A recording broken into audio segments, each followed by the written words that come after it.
Greenville, approximately 85 miles east of Raleigh, is situated on the Tar River. Formerly Martinsboro prior to 1786, Greenville went from being a major cotton export center during much of the 19th century to one of North Carolina's leading tobacco marketing and warehouse centers.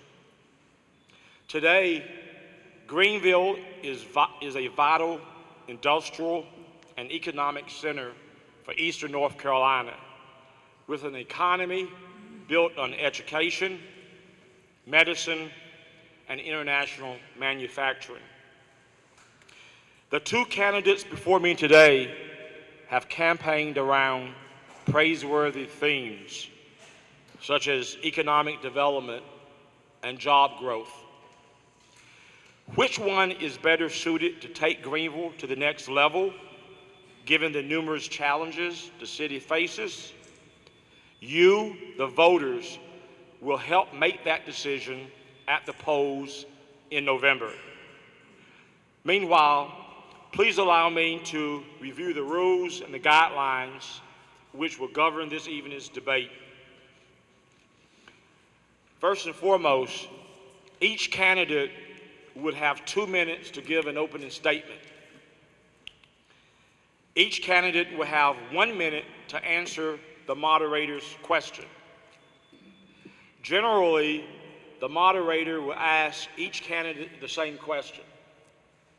A candidate may request 30 seconds from the moderator to rebut a statement where his or her name may have been referenced by a fellow debater. The moderator, time permitting, occasionally may allow each candidate an extra 30 seconds to 1 minute to answer a so-called complicated or complex question.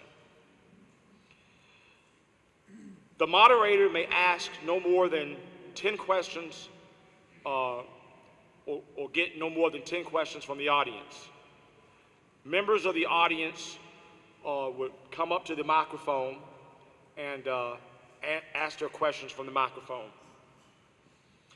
If a question from the audience attempts to malign or vilify a candidate's character, the question will be discarded. The debaters may ask each other 3 questions, okay? A candidate may pass on a given question if he or she chooses. All debaters must be cordial and respectful of each other during the debate. Audience members will be asked to refrain from applauding the candidates until the end of the debate. And finally, each debater will have up to 3 minutes for a closing statement. On my left here is Dennis Mitchell. Dennis Mitchell is the sitting or the incumbent Greenville At-Large representative. At-Large is a position that represents the entire city, like the mayoral position does. Mr. Mitchell is being challenged by Calvin Mercer, who currently is the District 4 representative. Calvin is, of course, vying for the at-large position. And we want to say to the candidates, welcome to the debate. We're going to, I'll say maybe the next 30 minutes or so, allow for a 5-minute break in case someone may want to use the restroom or whatever. And then we will continue. We're expecting this debate to last roughly 90 minutes. And also, at a certain segment of this debate, we would, as I said, invite questions from the audience, and we would designate no more than 10 individuals to come forward and ask a question of any of the candidates, okay? And I think we're going to do a coin toss to decide who's going to give the first opening statement. Do you have a coin would you like to toss? Mr. Best, you have a coin?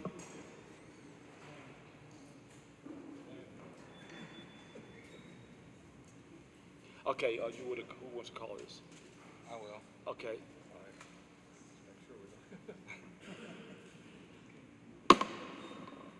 I didn't call it. You didn't call it. Yeah. Okay. Do I call it beforehand? Well, we just Heads. Go ahead. It's heads now. Do you want to go first? Or? I usually Calvin. Okay, Calvin's going to go first. And very quickly, let me say, Mr. Richard Patterson in front of me is going to keep the time. And when the candidate is out of time, he'll let the candidate know. And he will also know when you are nearing the timeline. Okay. Go ahead, Calvin. Okay, good evening. Good evening. This is a first for me. I have never, in all my years on the council or in politics, been to a debate where we get a full meal before the debate. So I'm really, Dennis, I'm not ready to debate. I want to take a nap. Thank you for doing this, and what a sense of fostering a sense of community by having a meal like that. I really appreciate it. And what a great place to have a debate here at Eppes, where it's named after a very inspiring leader. And I appreciate all the work that's done. There's no alumni that's probably as active as this alumni. In fact, if you look behind your chair, you may see a name. I think some of these chairs were donated to help have meetings here. So that's really great. I want to explain, I get this question a lot, I'll do it quickly. I want to explain that I'm running for at-large because I was encouraged to run for at-large. For one thing, I have support all over the city. I have things that I've worked on for many years, and running at-large gives me an opportunity to go all over the city and talk about fiscal prudence and quality growth and so on. For example, as tonight, and in homes and so on. So I appreciate that opportunity. My basic approach to government is transparent, civil, fiscally prudent government that is responsive to citizens. Thank you.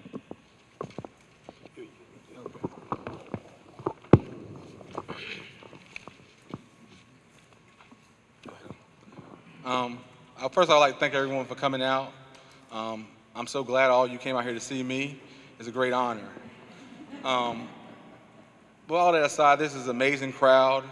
First time I ran, I participated, I think, in almost 10 candidates forums, and this one probably had more people turn out than all of those put together. So thank you, everybody, for taking the time to come out and listen to this, because this is a very important time in our city. Let me talk about why I'm deciding to run for re-election. Why I'm deciding to run for re-election is really no different from why I decided to run for election.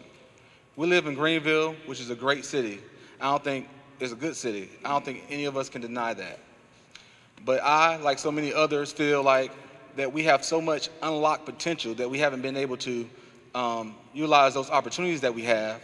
And I want to get involved to help push Greenville and move Greenville forward with a bold vision and a bold purpose. We had a study done to talk about what people feel about Greenville. We in Greenville know that we are the hub of the East, but the problem is only people in Greenville know that we're the hub in the East. Cities like Wilmington and Kinston and Goldsboro are always trying to challenge us for those vital resources that are available in Eastern North Carolina. It's time for Greenville to solidify ourselves as the capital city of Eastern North Carolina, utilize the intellectual capability that we have at Biden, ECU, and Pitt Community College to pull together all these things to put our city on a path of greatness. We can do this, and we have all the tools necessary to make it happen. So that's why I'm running again, to keep us moving forward. Thank you. Okay. My first question would go to Calvin. He would, I'm sorry, 1 minute. Yes, sir. 1 minute. And the first question is, what would you Would you please describe your vision for the city of Greenville in the foreseeable future, Professor? My vision for Greenville is to echo my opponent, is that Greenville be a hub of the East. I really think we have that potential, but that we do it in a way that maintains and enhances the quality of life in our city. It's very clear from the experts that there's an economic value to quality of life. And so as long as we can maintain the quality of our life and enhance that, there will be economic benefits. Businesses will want to come here. They will want to have their staff locate here. Students will want to remain here after they graduate. So my vision of Greenville is of a hub of the East and of a kind of hub that gives us quality of life as well as vigorous economic development. Go ahead, Ms. Mitchell. Same question. Would you please describe your vision for the city of Greenville in the foreseeable future? My vision for the city of Greenville is the same thing like I said in my opening remarks. It's for us to seize the moment, realize our opportunities, and just take advantage of all the possibilities that we have within our city. I feel the same way all you do. We have so many great things going on for our city. I mean, right here at our hospital, this is where the gastric bypass was invented. This is where robotic surgery was made just to achieve national greatness. We have so much intellectual capabilities and opportunities right here in the city of Greenville. We just need to hone those things together, come up with a concrete plan, which is what we did this year, and make it happen. Let's not sit here and stagnate and wait for those opportunities to come to us. Let's go get those opportunities. So that's my vision for Greenville, is greatness. Okay, and so I'm going to ask you the next question. Dennis, what level of priority would you assign to infrastructural repairs of sidewalks, curbs, and storm drains within the city? Our infrastructure should have one of the highest priorities. One thing we can't do is what some has happened over the past couple of years is neglect our infrastructure, which is why this year we decided to put $4 million into repaving our roads. The Department of Transportation recommends a 20-year life on our road systems. In Greenville, we have over 600 miles, of which are reaching the 75-year span of life. So our roads are crumbling. We also have a storm water system that has cracks throughout it that we haven't been taking the opportunity and making sure that it's shored up. We're doing that this year as well. So infrastructure is very important. Our city cannot grow without infrastructure. We can't bring businesses in our city without a strong infrastructure. And we have to make sure that we create, while we're also trying to grow, that we also take care of what we have. So infrastructure is very important. Okay, Calvin, same question. I've pushed for infrastructure development since I've been on the council, and I think there's probably no candidate that would say that we should neglect that. What I want to do, however, and what I have a record of doing since 2007, is upgrading our infrastructure in a way that makes fiscal sense and doesn't sacrifice our fiscal health. So I don't want to go borrow all the money to do infrastructure. I want to figure out ways to have a prudent budget. And I've been concerned about some of the what I would call fiscal imprudence of our budget that I think could help have us do infrastructure projects without borrowing a lot of money or taking away from other resources. So certainly infrastructure is important. I would never let that go. We've been putting money in roads ever since I've been on the council, I believe, certainly in recent years. So it's a question of how you pay for it, how you balance that with fiscal responsibility throughout the budget. Okay. Okay, and remember, if you need an additional 30 seconds or so, let me know, and I'll be happy to grant that. Do I get a rebuttal? Did you call my name? A rebuttal? Sure. Did you call? You didn't call his name? I don't think so. I don't think so. My next question is, I'm looking at a piece from the Daily Reflector in an editorial Tuesday, September the 10th, 2013. And the title of this is Airport Expansion Controversy Continues. And to make a long story short, this references Pitt Greenville Airport Authority and Director Jerry Vickers, who had reported to the Daily Reflector that the authority was seeking or actively pursuing a second airline with a federal grant. And at-large Councilman Mitchell alleges that Mr. Mercer had mentioned the name of the possible new airline, Delta, and that somehow that was some type of breach of confidentiality, and it should not have been mentioned because, according to Mr. Mitchell, this was part of some sensitive negotiations behind the scene. And I want to ask Mr. Mercer, do you think it was a mistake to specifically talk about this or allude to this new airline that was part of the negotiations? Yeah, I'll be glad to answer that question. I think it was in January, February, a few months before this incident in question. Mr. Vickers came before the City Council and in I believe I recall, it was a dialogue with Mayor Thomas. Mr. Vickers said, we're going after an airline. We're going after Delta. He named Delta. Now, a few months later, I didn't even release the name of the airline. I just said that we were working on this, and that's what kind of created all this controversy. But what is most important, and this has been public now, the documents have been made public, is that before I issued that announcement in my newsletter, I contacted Mr. Vickers and I said, what can I release? That is, what can I release? So I did the responsible thing. I checked with the person who was in charge of this information. Can I have 30? Take extra minute. I checked with the person who was in charge of this information, and he said, okay, here's what I don't want you to release this, and I didn't release it. It's just odd to me that, again, several months earlier, he speaks this into the microphone in a conversation with the mayor in public, and then a few months later, he's doing exactly what he said he was going to do, which is go after this airline. And then, we're in a campaign season. This is understandable, I guess.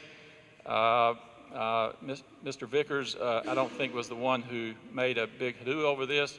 Again, I think that most citizens, I think, understand that this, what this is all about in a campaign season. I would end by saying, I think the citizens want transparency, and that's what I'm going to provide.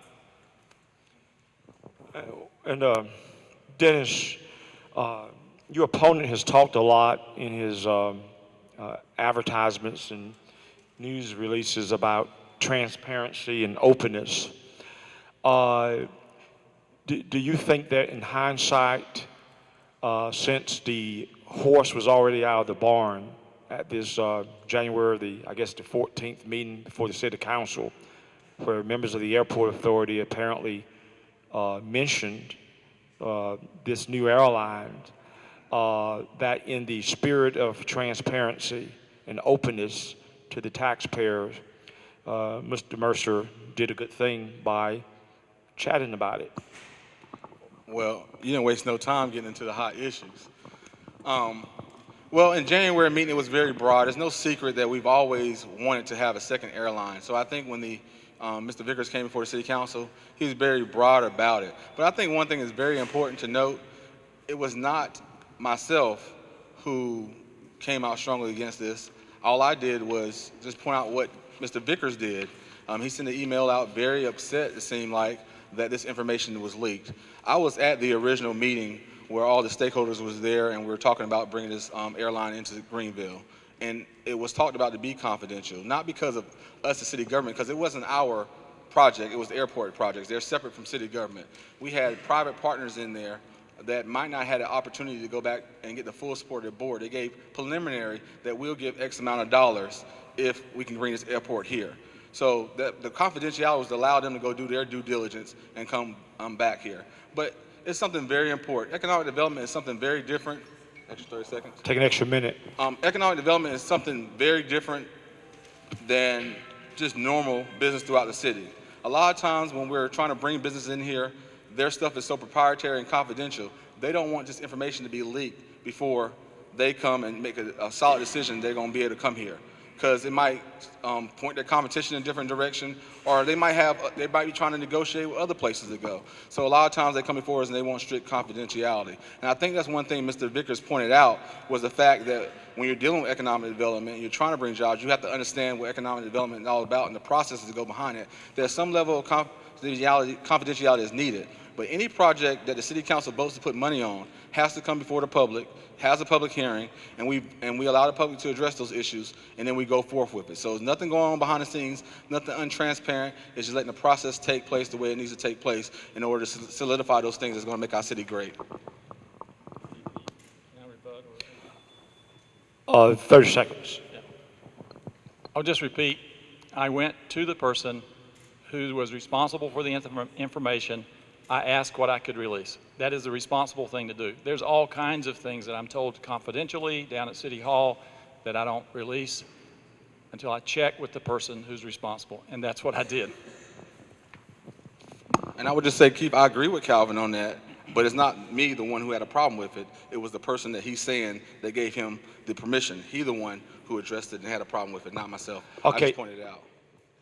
Okay, on this same issue, how does, let me ask Mr. Mitchell, do you think that what Mr. Mercer did in some way violated some sort of rules regarding how city council officials conduct themselves or should conduct themselves, or? I mean, again, this wasn't a city council issue. This was an airport authority issue. Mr. Vickers felt that Mr. Mercer gave out information that wasn't pertinent. He sent that out in the email to all the stakeholders. It was reported in the newspaper.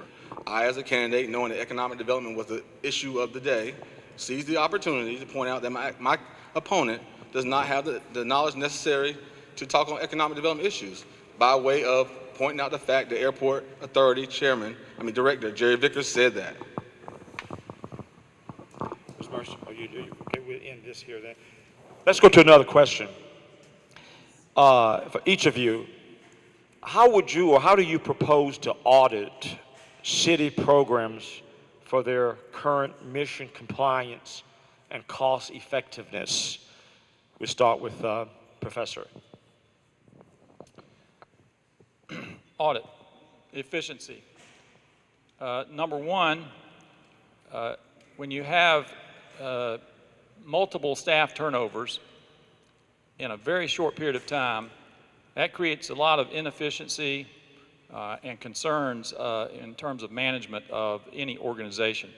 So if you want efficiency, the first thing you can do is make sure you follow the council manager form of government, where council sets policy and does not interfere with the work of the staff.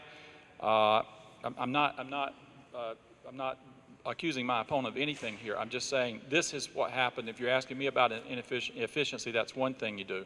Second thing you do is when you have some efficiency studies, which we had a couple, I'd like to see the results of those before we spend tens of thousands of dollars on another one. I want to see the results of those. That's a fair thing, and that's why I voted against the last efficiency study for the fire department. Finally, you want to make sure that what you're after can be handled by or addressed by. Can I do 30 more minutes? Take another minute.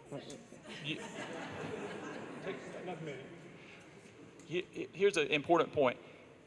When you're looking at spending money on an efficiency study, and that may be necessary, no question about it. I've voted for them in the past. I may vote for some in the future. But when you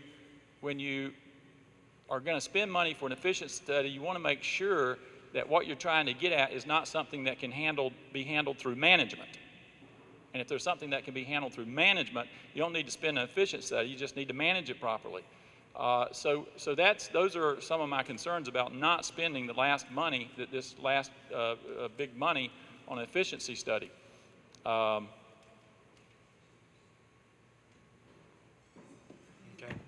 Ms. Mitchell. Same question. How do you propose to audit city programs for their current mission compliance and cost effectiveness? To do efficiency studies on city government and find ways to cut costs, look at opportunities where your two departments might be doing the same thing, and merge those things together.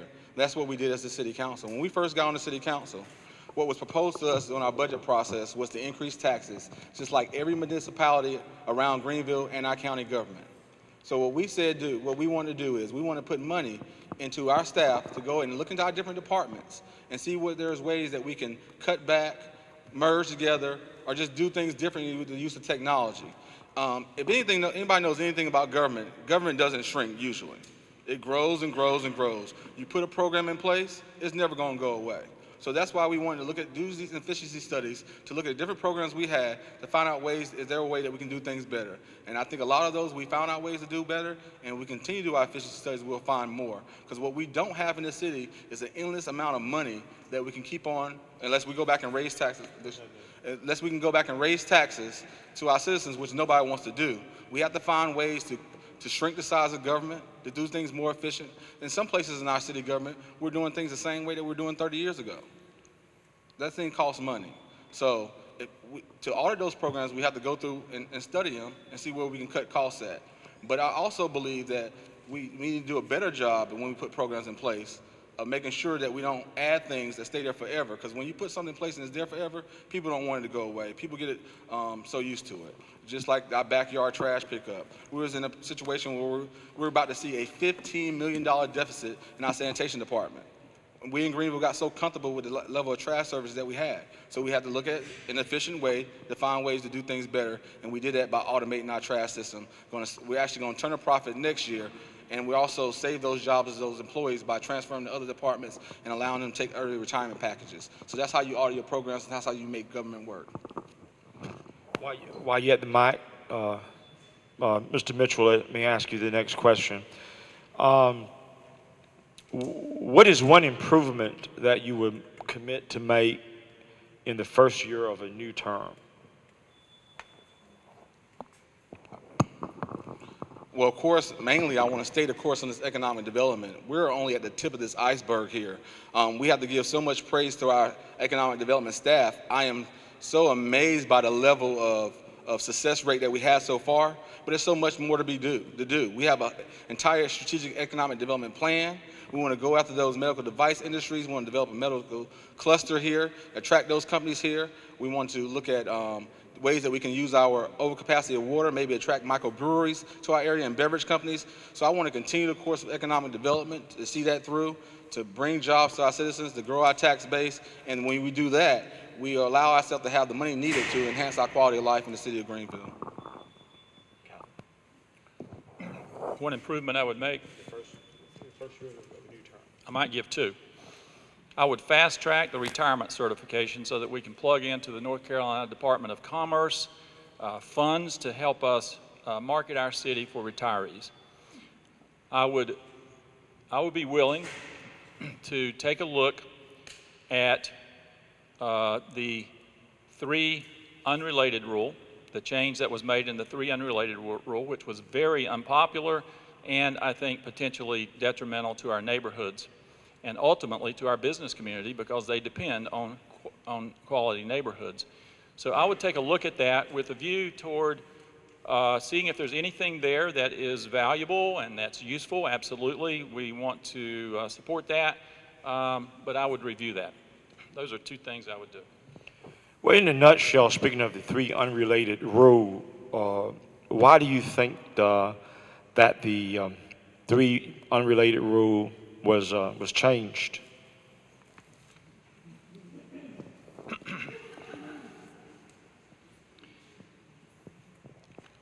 You know, that's a good question, and I'll just say that the P&Z, the Planning and Zoning Board, the Historic Preservation Board, the Neighborhood Advisory Board, East Carolina, many citizens coming to the microphone were all opposed to this. And I believe that a rational review of the situation around the country and the literature on this shows that you need a good, healthy balance between renters and homeowners, or you have problems coming. And we have a neighborhood. Here's what I don't want. I do not want some future council, to have to come back to this city and say we need to float a multi-million-dollar bond issue because we've got to now bail out some neighborhood because we didn't have the healthy policies in place up front. I've not answered your question, because with all of that, people will have to ask the people who voted that.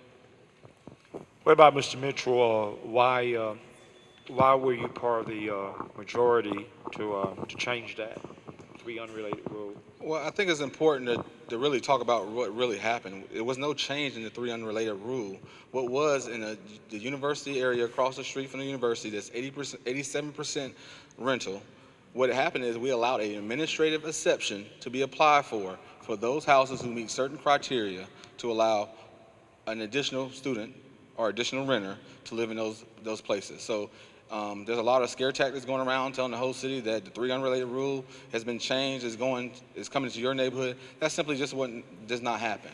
We had people that have homes over there that may not live in those homes anymore, that just want to make the money necessary to cover the cost of their mortgage in these trying times. But what we did aside from that too is we put a work group in place that we talked about, and we addressed the issues that the community were having in the area. To talk about parking issues, we put a parking plan in place so that we can decongest parking, to get people parking off their front yards and onto the side of the streets to allow the residents to park over there. What we did is we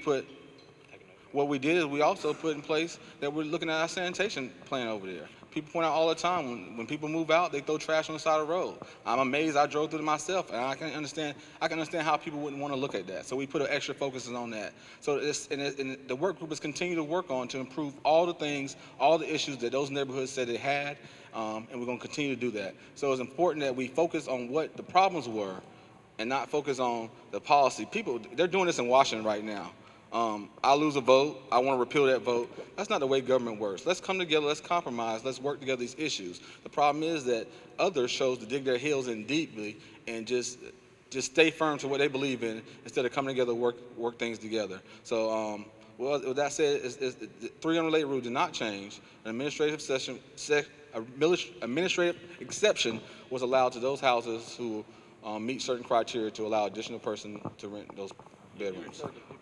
Digging their heels in. Did I rebut that? Sure. Yeah. So, Mayor Thomas said that when we were debating this, that this could be a model for other neighborhoods. I don't know where my opponent stands on that, but that's what the mayor said. And secondly, when you do something, when you take a very important policy change or initiative, or when you come forward with some big project that's going to impact the city or have major fiscal impact, you really need to get wide input and as wide buy-in as possible, or it's not sustainable. And that's one concern, just in terms of process, is that there was anything but wide buy-in here. There was massive opposition to this. And even if you support a policy where there's such massive opposition, it's not wise policy to push it through like that. You really need to bring the citizens along. You need to let them know what's going on, why decisions are made, and get their buy-in. That was not done here. Well, what we're talking about, ladies and gentlemen, was part of the University Neighborhood Revitalization Initiative, creating the overlay district by an overlay district by 4-2 vote from the council meeting on October the 11th, 2012. In conjunction with that, let me ask you one more question, both of you. Because of that vote from October the 11th of last year, the city now is being sued. And let me start with Mr. Mitchell. I'm sorry. We do 2 minutes, yes. Thank you. Let me start with Mr. Mitchell. I'm looking at a piece in the from the Daily Reflector, Abby Bennett, Thursday, August the 8th, 2013, and Abby is here today. It says that they're hiring an outside contractor, the city of Greenville. And it says money to pay for the firm's legal services will come from the city's lost funds, which are available for city liability costs or to pay for claims, according to the city attorney, Dave Hollick. That funds total about $2.8 million, according to the finance department. My question is, do you think that the city council could have done something differently that may have avoided such a lawsuit and potentially saved the city thousands and thousands of dollars on outside legal services? First, I want to say that I'm running for city council at large. A lot of time I hear my opponent call the mayor's name. Perhaps he checked the wrong box when he filed for office. But what is important to note here is this, and it's unfortunate, a lot of citizens don't get to hear about this stuff because it's not reported in the newspaper a lot. The city council, the city of Greenville, unfortunately gets sued a lot. This is not the first lawsuit that happened this year. Several have happened. There's all kinds of claims filed against the city, and it's up to our legal department to decide how to handle those issues. Any policy that we take, we get expertise from our legal department. My city attorney, Dave Hollick, is very experienced, very knowledgeable, and will not allow us to take on a policy that he feels that's going to put the city in a potential lawsuit. So he was confident that the policy that was presented was legal and legal standing, and it's going to be up to him and his department to decide how to litigate that situation going forward. Okay. Yeah, I am running for the at-large seat, but the question had to do with a policy issue, and so I was responding to how that issue was developed and unfolded, and the implications for that for the rest of the city. So I'm really focused on policy here, and it doesn't matter to me who says what or who is weighing in. That's who I'm going to dialogue with on a particular policy. As far as lawsuits, it's unfortunate that that reflects, I think, is just an indicator of the tremendous concern about this particular issue that I've already talked about. Now, yeah, we have not a lot, but we have lawsuits of personal injury things. Somebody gets hurt, so on. There's, police car wrecks and so on. There's all kinds of suits. That is no reason to say it's okay to have another one. This one is, I think, in a different category. Also, if we don't use up all the money that we've allotted for lawsuits, I mean, we can shift it over very easily to another park, to funding parks. So I certainly, just because we've got money set aside for a lawsuit doesn't mean that we want to take that light. I'm not suggesting anybody's taking it lightly, but we certainly want to minimize that. No, I would just go back to the same points I've made about this change. Again, underscore that if you're going to do something really significant like this, it has an impact, you want to get wide buy-in from the public, and that means transparency, that means communication, that means responsive to citizens and businesses, and I don't think that was done here, and I think it's a backfiring. My next question, let me just say this. I want to ask something about ownership of businesses, firms. I'll start with Mr. Mitchell here. According to census data, and first of all, from 2007 to 2011, we had 31.4% of residents in Greenville living below the poverty level. Now, so a lot of people are having a difficult time, but in terms of hope and inspiration and business ownership, in 2007, we had about 6,219 total number of firms in the Greenville area, and 19.7% of those firms are black owned. What would you do in a second term, Dennis, to encourage more black ownership of firms and businesses within the city of Greenville?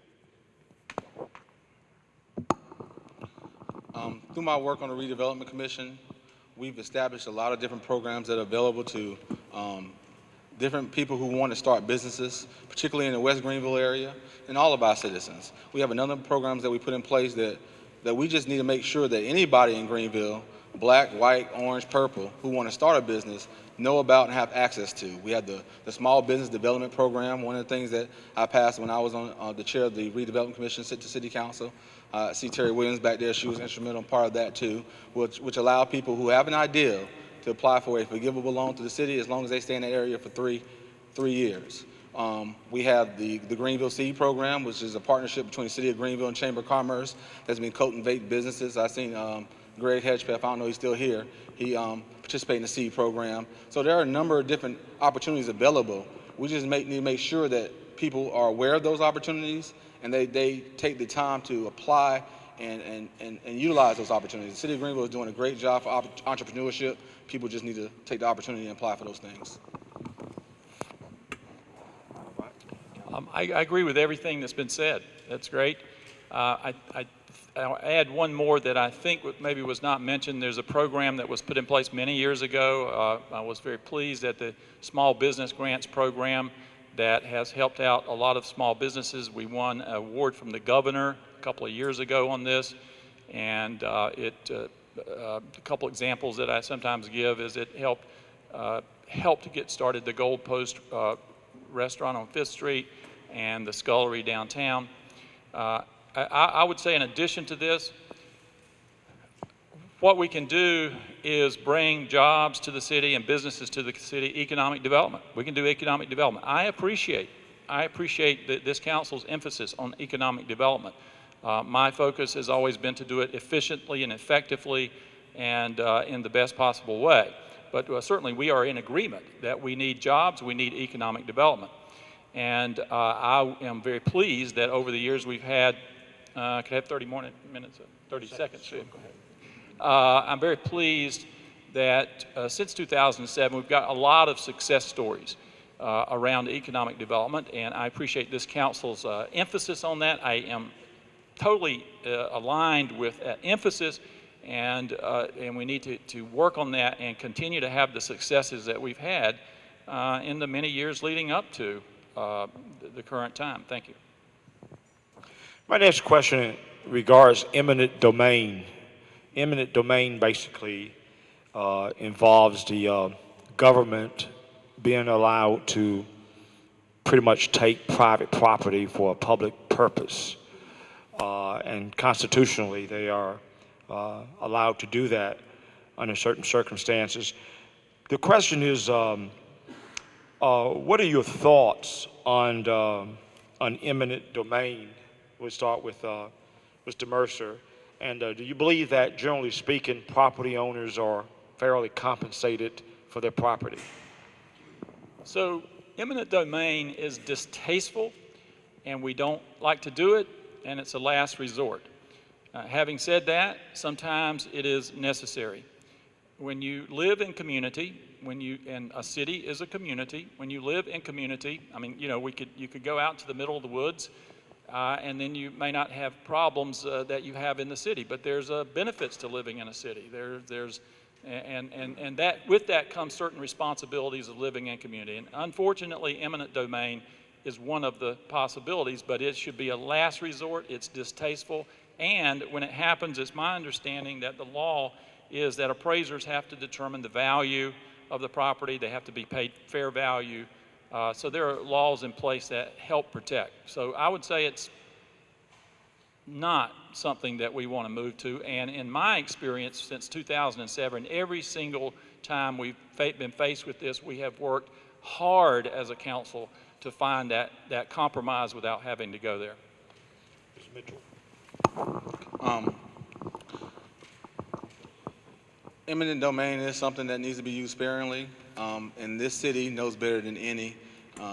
Me and my opponent are not from Greenville, but I've heard the stories of town commons and the folks that used to live out there, and what was done for them, and some of them still have strong feelings about that. So especially in the city of Greenville, we have to be extremely careful when we look at things that are for the public good and the effect they have on the community. Most of the times, there's always another way. With the 10th Street connector, it was one of those opportunities that we had to improve our infrastructure, and the city did a good job of working with those homeowners and ensuring that they were made whole. There were some people that, you know, we had to work with a little more than others. The business owners, several meetings with the business owners to try to work out something to relocate those industries. So when the city does it, you have to be very, very careful. It should not be a tool that's used at any time on a whim, but for projects that are for the public good, you need to work with the citizens to make sure that they're comfortable with what's happening. Now what we're going to do is I'm going to take a pause from asking questions, and I'm going to allow some questions from the audience. We'll take up to 10. Hopefully we won't reach that number or time. Well, if you have a question, we just take up to 10 questions at the most.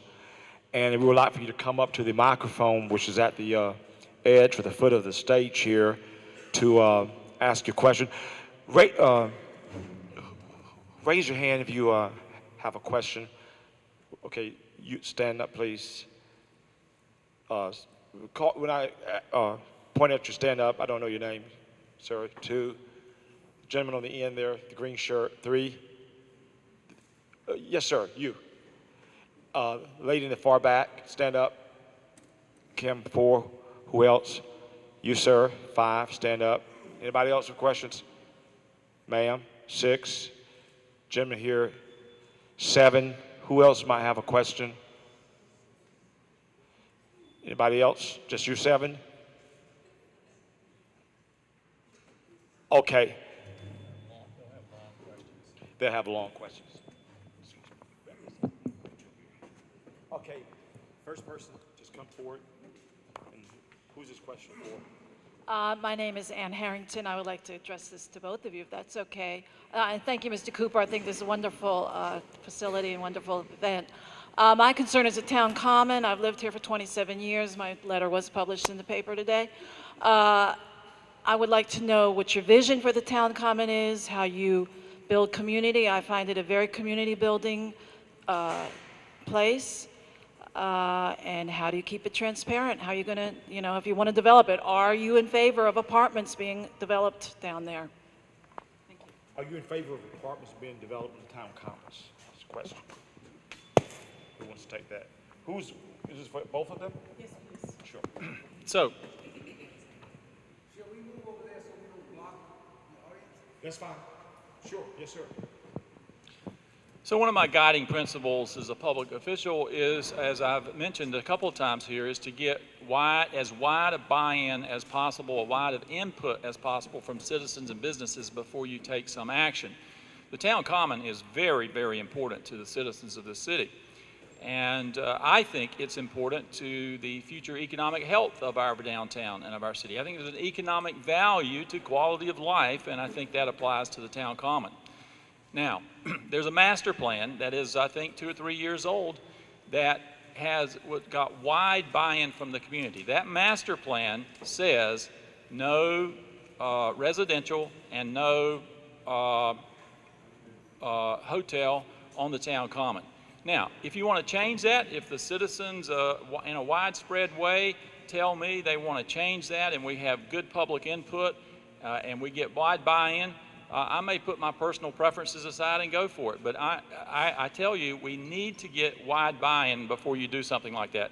And there is a plan. We don't need to do another study on a study that's already there. Mr. Mitchell. There is a plan for town commons, and I think this is one of those issues that that have been brought to light. Fire, gasoline thrown on it, so to speak. What happened was we had a very new city manager here. She was excited about the things that we were trying to do with economic development, the things we were doing. She gave a fictitious vision at a council meeting of what she thought Greenville can look like. The city council never took a vote on building on town commons. I don't think we really had a discussion about it. There's one plan in place right now. I think it's about a $13 million plan that the citizens of Greenville all came together and participated in. And that plan has buildings on it. So right now, the plan that we have is the one that we have. I support that plan. I don't have any visions of putting hotels on town commons. I talk about it all the time. We have 9 miles of river that we want to do anything with. We can look at any of those 9 miles and talk about putting hotels and things up on those areas. So I have no plans to build on town commons. I'm Don Williams. I live in Greenville. As to the over 3 residents, unrelated residents issue, Mr. Mitchell, I know you supported that change. It's been asserted that changing from 3 to 4 will reduce crime in the area. I'd like to know if you support that view. I don't know where that came from. It came from the mayor. Well, I don't see how. I don't see the impact of that will have on that area. I think right now, I think we had about 6 houses that apply for that exception. That means 6 additional people living in that area. So I don't see a relation to crime anyway. If we have residents that are law-abiding citizens, then we shouldn't have an increase in crime anywhere in our city. Thank you. Thank you. Yes, sir. Introduce yourself. Ask the question. My name is Willie Wilson, and this question is for both of you guys. There has been lots of discussion about economic growth, both at the council level, I think at the county level, and at the state level. Now, as a result of that, I did a little research in looking at the makeup of the different commissions and boards that will make decisions about economic growth. And I found very few people that would be representing the workers or the labor.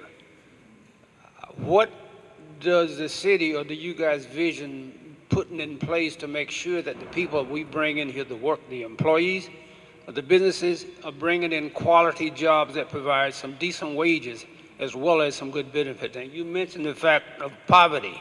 There is a lot of poverty of working people here in Greenville that falls into the category of poverty. One of the most fascinating things about economic development is a very broad subject, and all of the issues are really tied into it. We talk about crime, we talk about poverty, we talk about prosperity. If we bring jobs to the city, decent jobs, living wage jobs like you're talking about, we decrease crime. People have jobs, people have work. I walked the neighborhood the other day and was amazed by the people's stories they were telling me about, you know, that they want to work bad. There's just no jobs out there. And it really touched my heart when I went home. I thought about it. I'm like, what can we do as a city? We talked about this year, it was a little too late, of implementing a summer work program. We have a lot of stormwater issues that we need to handle, and those are things that we can give those jobs to our citizens. One thing that we recently started talking about at City Council and hope we pass next month is the local preference policy, where those companies that come into Greenville and get our city contracts are required to, where we give preference to those companies that are here so there can be jobs for our citizens in Greenville.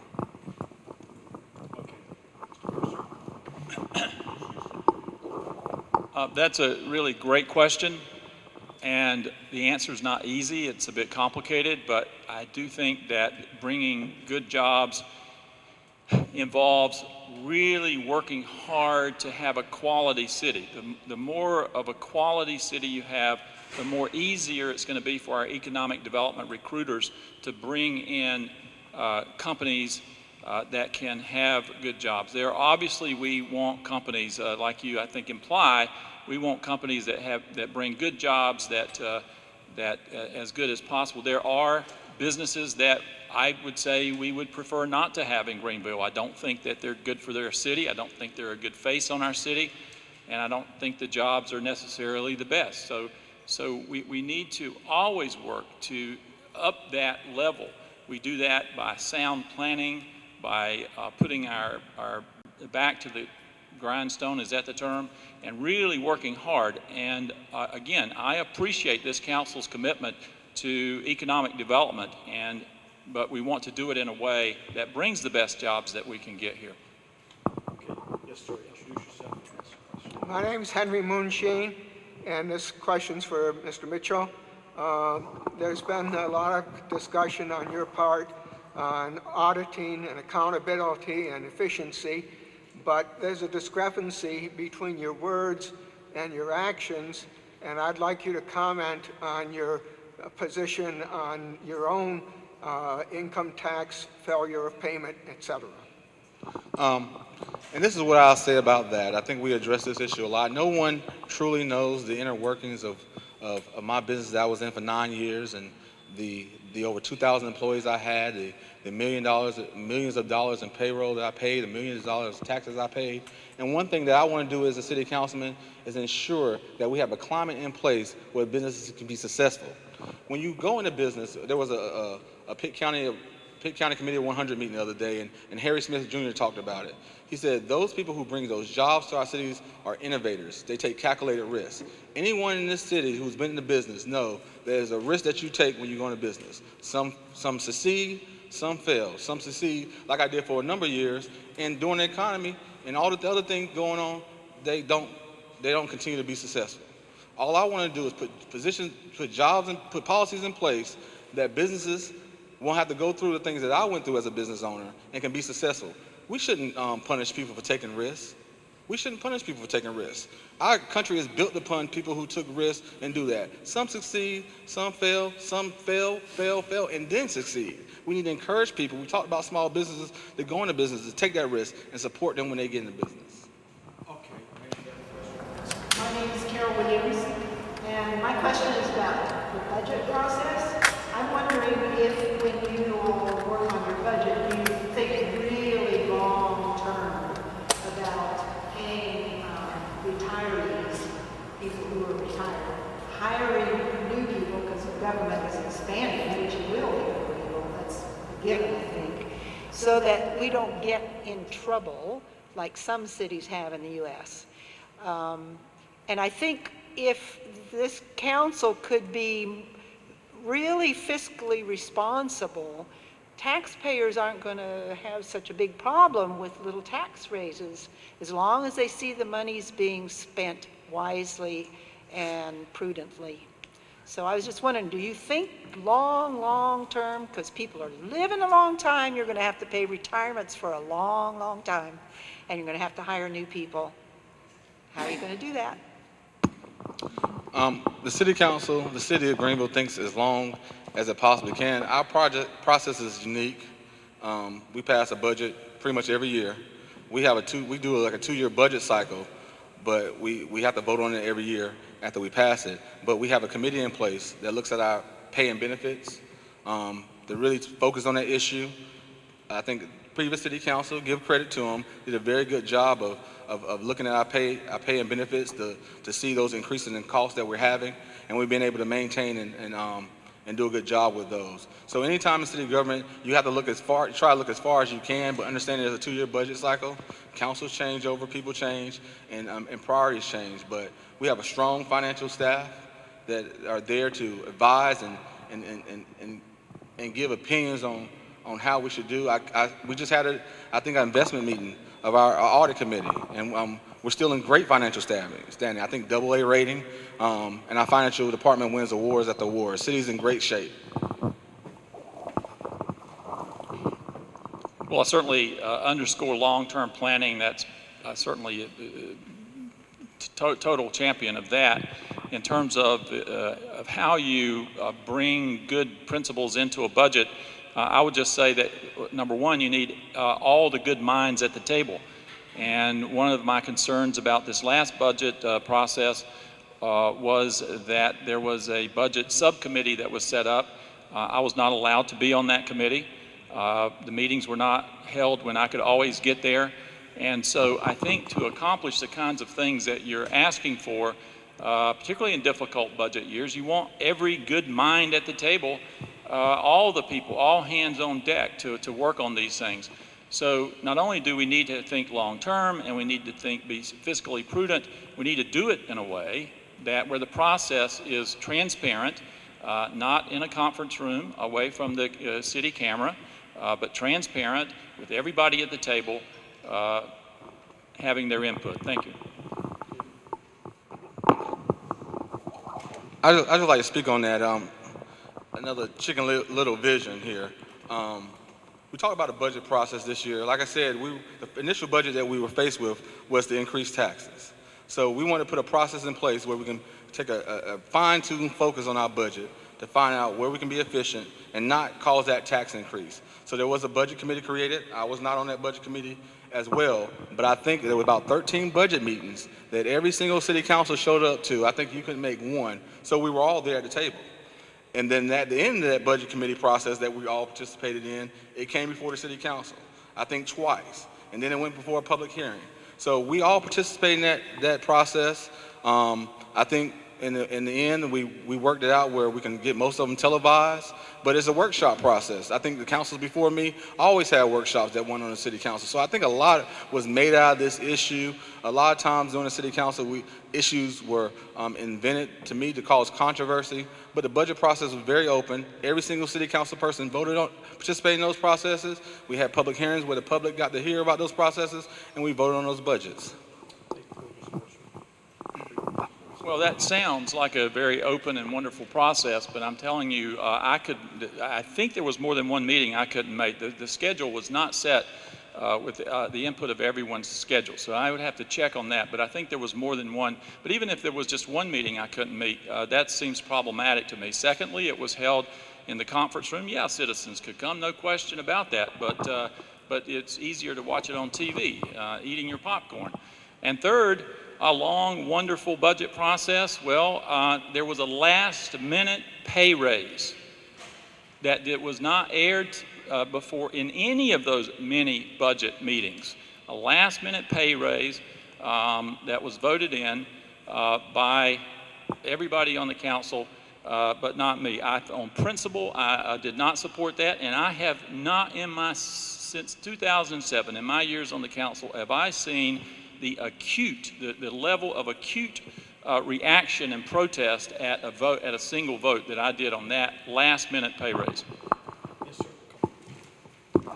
Introduce yourself and ask your question. My name is Michael Gross. Thank you for this opportunity to make a comment and ask you a question about the comment. We are not only, of course, people who live in Greenville. We live in the state of North Carolina. And the quality of our lives here in Greenville is also very seriously impacted by what our state government does in Raleigh. Within this year, the state government in Raleigh has passed a whole series of new legislation that has impacted our lives, from everything having to do with education to unemployment insurance, environmental issues, voting issues, and also state government. The governor's office has also given very considerable pay raises to staff at the same time that teaching positions have been cut. So here's my question, please. What, please, is your attitude towards the response of the Forward Together and Moral Monday movement that has developed in this state to this legislation? Have you yourselves been to a Moral Monday or Forward Together meeting such as the one that was held recently here in Greenville? And are you both members of the NAACP? And whatever your position on those questions is, please say why or why not. Thank you very much. And sorry that was so long-winded. The question is about Moral Mondays, spearheaded by Dr. William Barber, State President of NAACP, Mr. Mercer, Professor Mercer. Federal government's broke, Raleigh's broke. I don't want our city to get broke, but we're going to be squeezed. And the reason is that funds that we get from the federal government and Raleigh in the past, traditionally, we can't always count on those. And so whoever is at that council table after November is going to have their wits about them, because I have not been secret about my concerns about the budget process, not only the process, but the budget. I'm very concerned about our budget.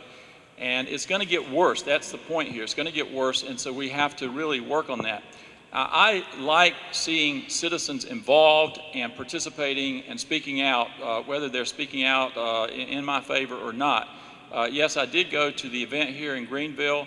It was very wonderful to see all the citizens participating, regardless of how you feel about their particular views, and there were a lot of them there. And yes, my membership is active and has been for many years with NAACP.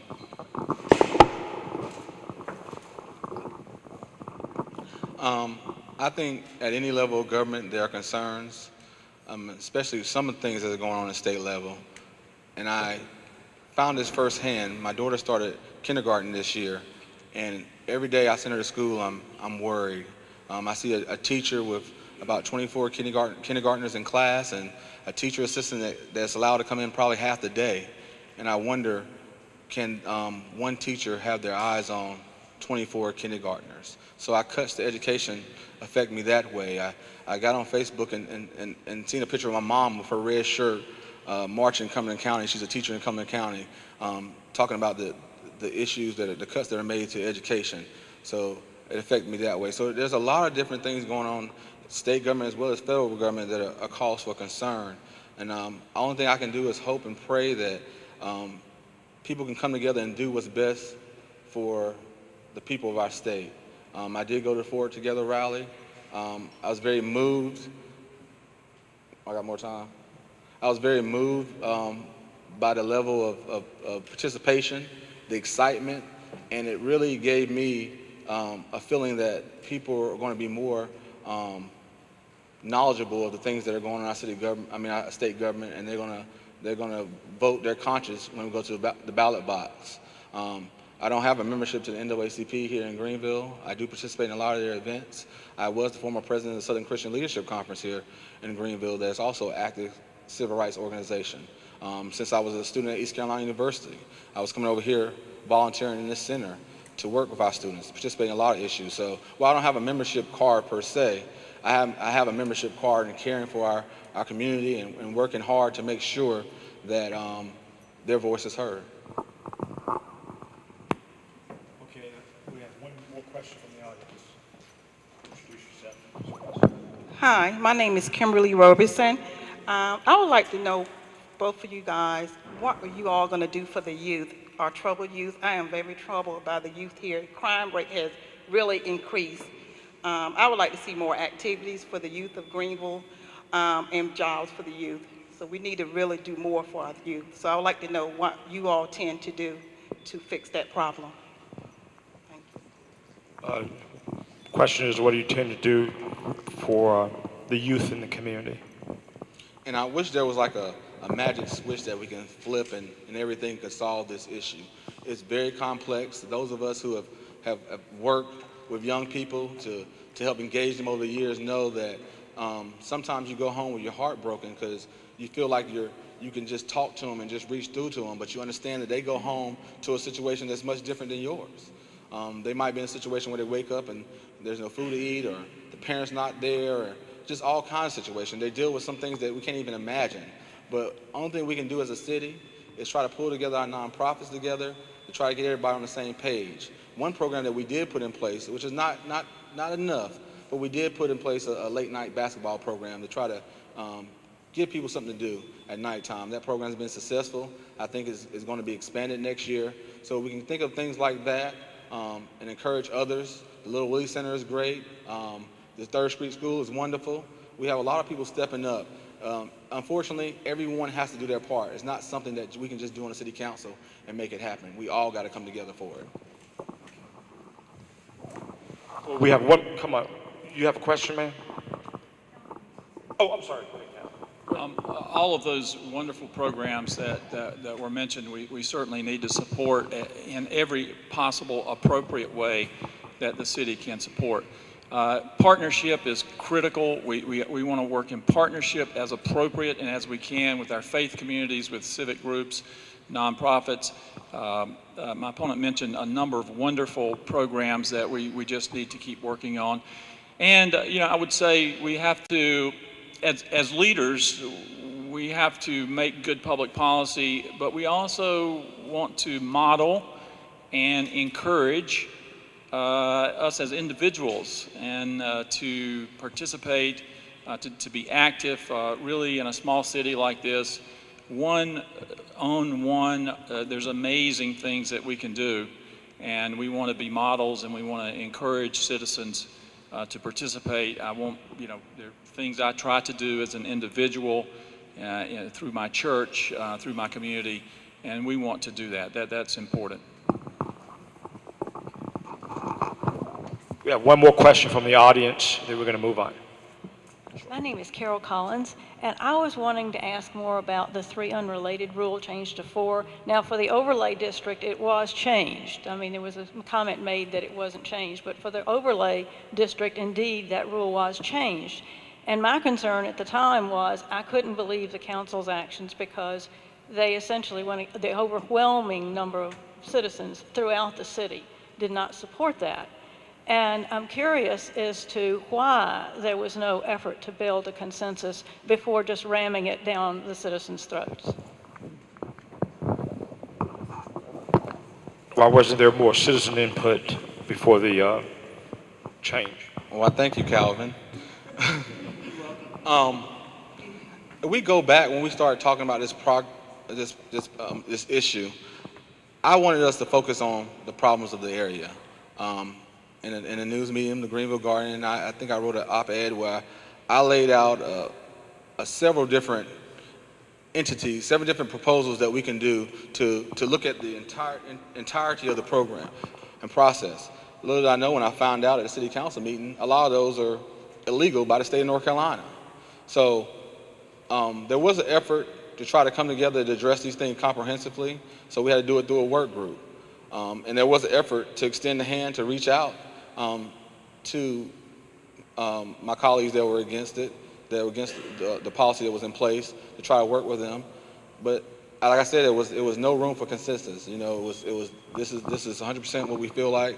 We're not going to move, and people can feel strongly about things and not want to change it. But overall,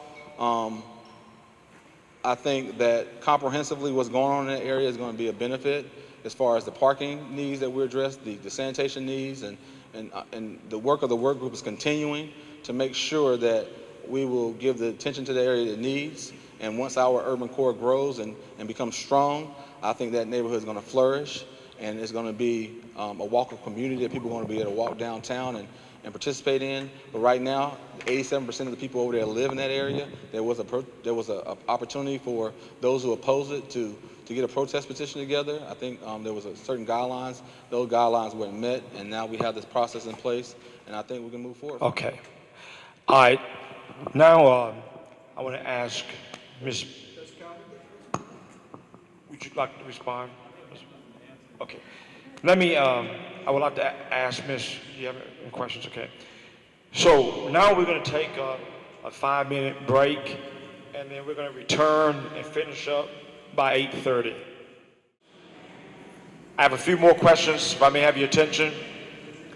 And then after that, we're going to do, right before the closing statements, we're going to allow each candidate to ask each other up to 3 questions. You may ask 1 or 2 if you would like. And then we're going to do the closing statements and get out of here. Okay? So I tell you what, let me just start with that. We're going to do, let's say, Mr. Mercer. I guess we'll start with you. Do you have a question that you would like to ask of your opponent?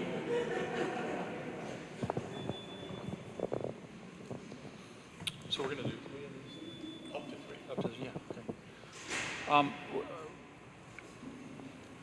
Okay. One question that we've already covered, but I wasn't clear about the answer. So I want to ask it again, or ask it in a very specific way. We had many budget meetings, much opportunity for public input sessions on the budget, and then at the last minute, when the public could not weigh in, when there was no opportunity for public input, the pay raise for the mayor and council members was brought up. Why did you vote for a pay raise for yourself when it had not been aired before the public? I was just thinking to myself during the break that I hope somebody bring up the pay raise issue so it can be addressed. And I'll save my opponent from this because he's already stated that he don't recall saying it. We were interviewing for our city manager. I think it was Councilwoman Blackburn, I think she just brought it up in conversation, who felt that the city council needs a raise. It hasn't had one since 1998. It was more discussion, we're just talking amongst lunch.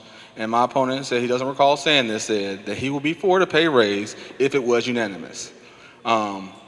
We had this frank discussion because a lot of council members were upset the fact that he's been writing this in his newsletter trying to make it seem like we did something we weren't supposed to do. So he said he didn't recall saying it.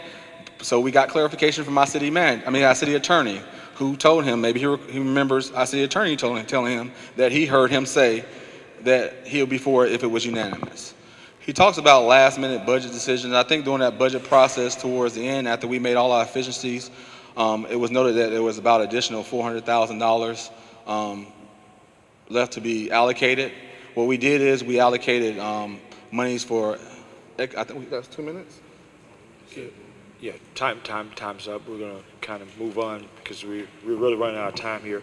But I'm sorry.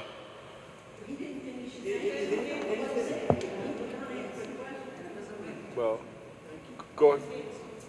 Yeah, go ahead and finish. Go ahead. Take a few more seconds. 30 seconds.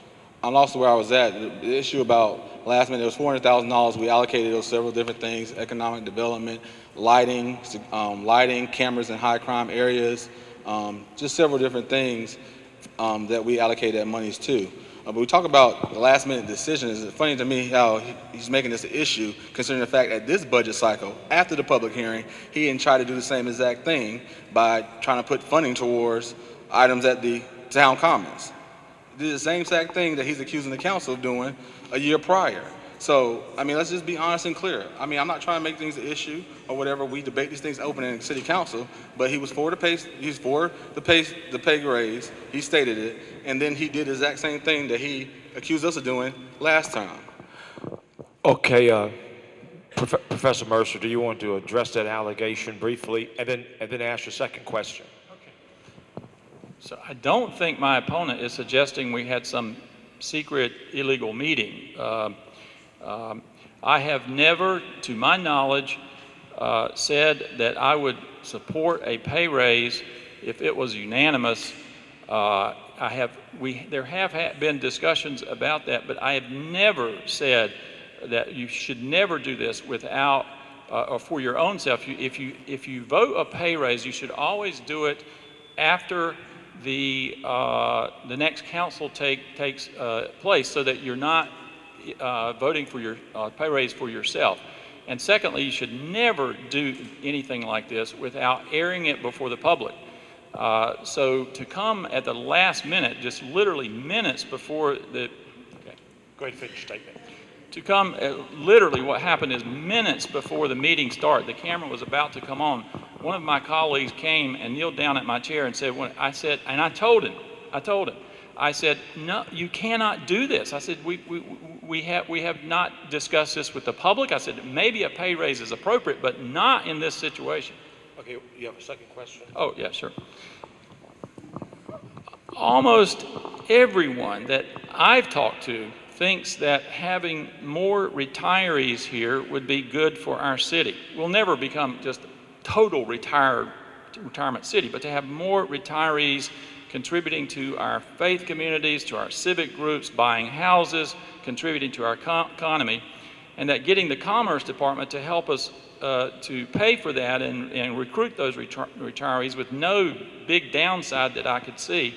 Why wouldn't you agree to fast track that?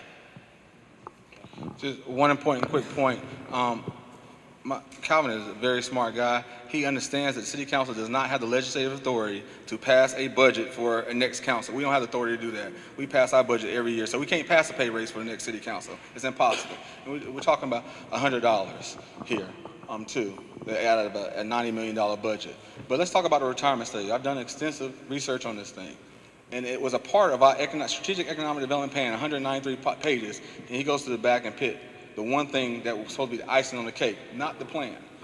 We paid $43,000 for the state of North Carolina to give us a sticker and say that we are a certified retirement community. But there's additional funds we have to pay. Then we have to pay for a marketing plan, show how we're going to pay for that marketing plan, and a lot of other additional things go into it. So it's not as simple as getting a sticker.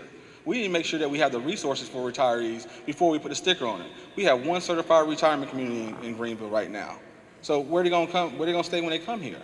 Let's invest in the resources, get the sticker afterwards. Okay. And you have a third question? Maybe he should ask a couple. Okay, we're running. Okay. Mr. Mitchell, you have a couple questions for Mr. Mercer.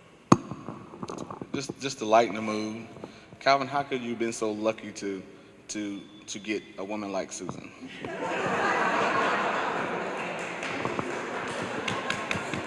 You're right. I agree with you 100%.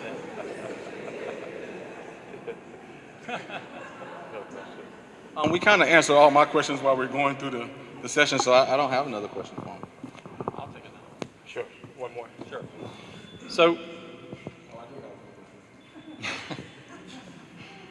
So, the major crime rate in this city dropped 11.1% in 2010, and it dropped 16.7% in 2011.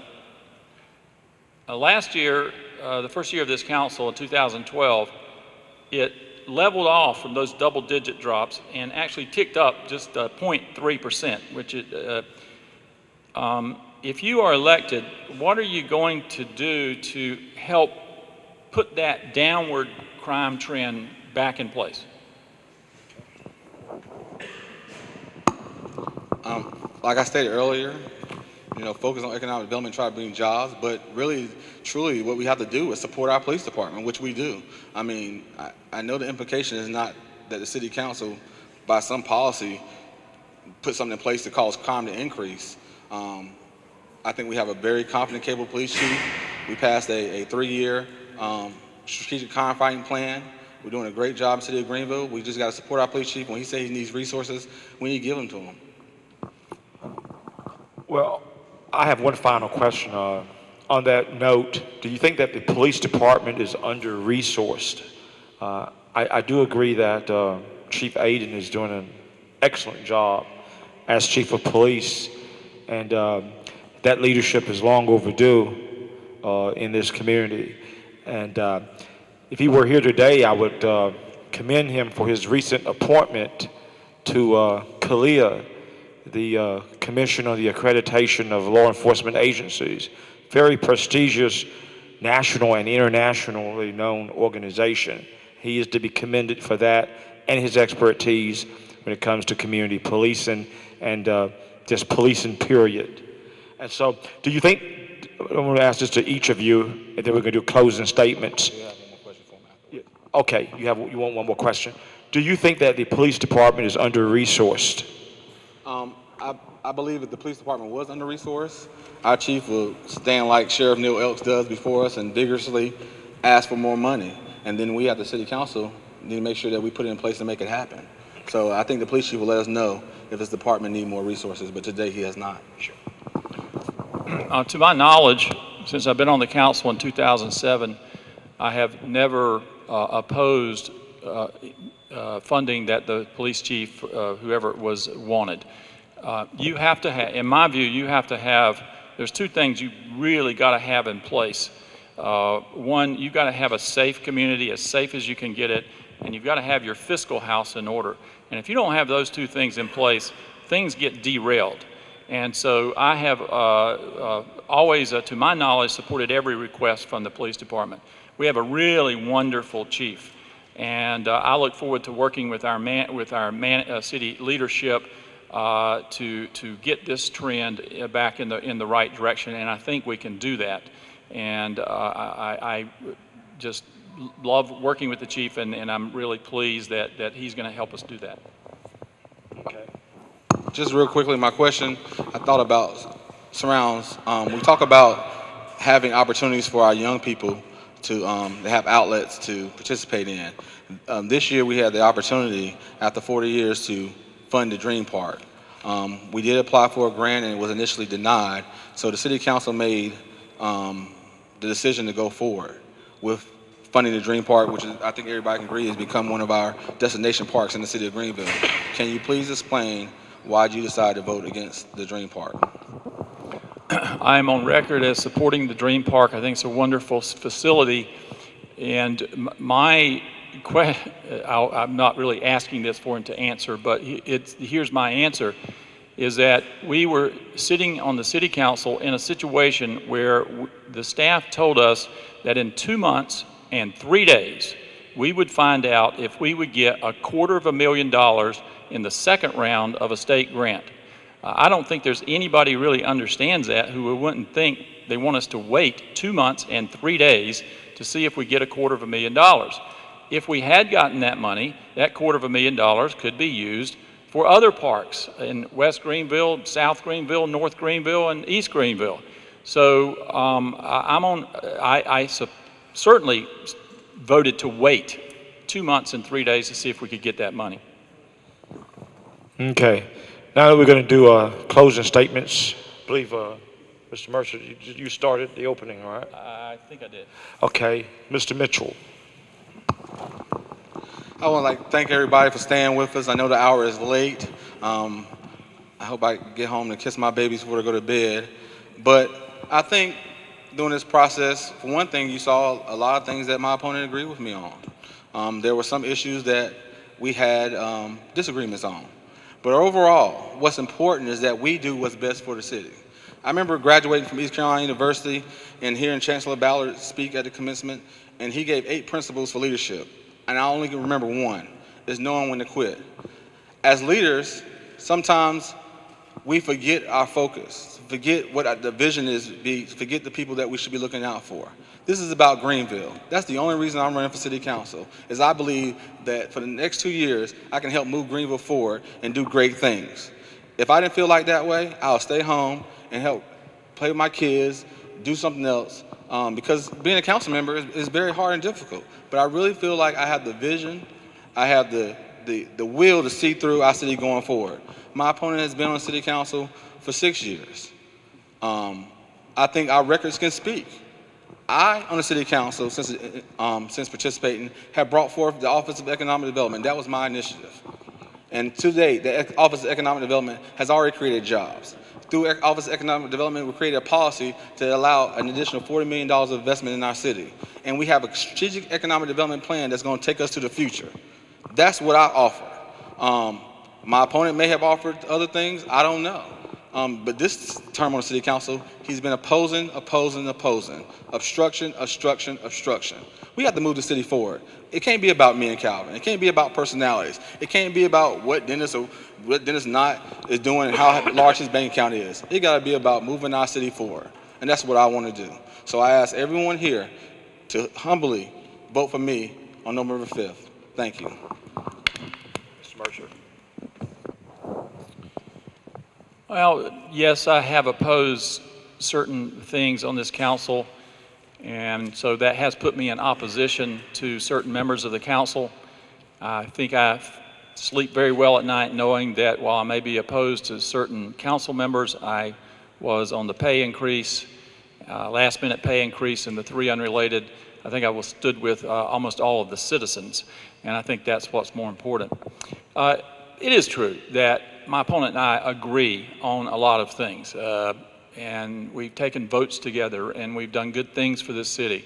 I certainly agree on the emphasis on economic development. Absolutely, I agree with that. We need jobs in the city. We need economic development, and we've done that since I've been on the council, project after project. In fact, I gave a whole list of them in my newsletter yesterday.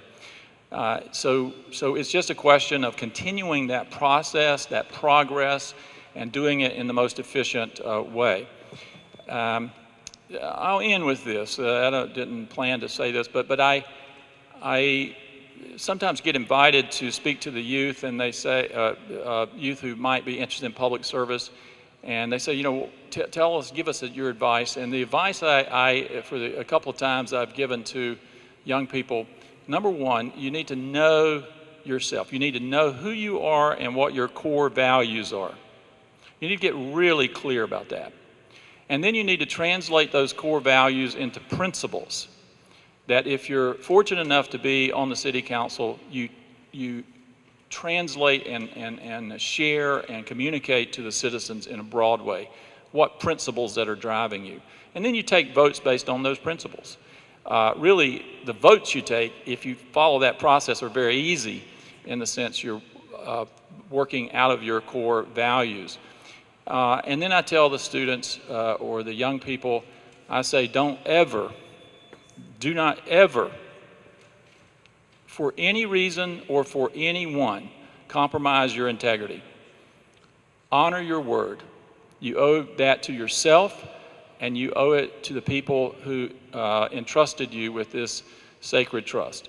And I will just say, just to be a bit personal about this, I do see my work on the City Council as a sacred, that's the way I interpret it myself, as a sacred trust. And if the citizens of this city choose to put me back on the council, I will do my level best to work in a transparent, straightforward, responsive, civil way. Thank you. That concludes our debate between Dennis Mitchell, the at-large Greenville representative, and Calvin Mercer, District 4 representative. Let's give our candidates a hand.